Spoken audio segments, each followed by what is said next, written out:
ஒரு குழந்தை செத்து போச்சுன்னு கூட தெரியாமல் கையில் தூக்கிட்டே ஓடுது பாவம். அம்மா பாசமாக இப்படி தாங்க இருக்கும். எல்லாருக்கும் பார்வைக்கு அந்த குழந்தை செத்து போச்சு, ஆனால் அதோட அன்பு பார்வைனால அந்த குழந்தை சாகலை அப்படின்னு அதை நினச்சிருக்கு. இந்த குழந்தை செத்துருச்சுங்க. இந்த குழந்தை ஆல்ரெடி அந்த சின்ன குரங்கு வந்து செத்து ஒரு கிட்டத்தட்ட 2-3 நாள் இருக்கும்னு நினைக்கிறேன். ஆனால் அதுக்கு பாருங்களேன், அதோட அம்மாவுக்கு தெரியாமல் பாவம் அங்கங்கே தூக்கிட்டு வந்து வச்சுட்டு சாப்பிட்றதுக்கு ஏதோ போய் எடுத்துகிட்டு வருது ஸ்டோர் பண்ணி. பாருங்கள் அந்த குரங்கு. ரொம்ப மனசு கஷ்டமாக இருக்குது இந்த மாதிரி எல்லாம் பார்க்கும்போது. என்ன பண்ணுறது, என்ன சொல்கிறது. உயிர் இருக்கோ இல்லையோ, நடக்க முடியுமோ நடக்க முடியாதோ, ஒரு அம்மாவோட பார்வைக்கு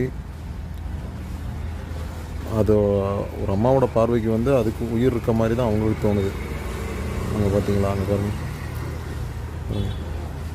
அங்கே பாருங்கள், அங்கே பாருங்கள், ஒரு கையில் பிடிச்சிட்டு போயிடுச்சு. ரொம்ப கஷ்டமாக இருக்குது.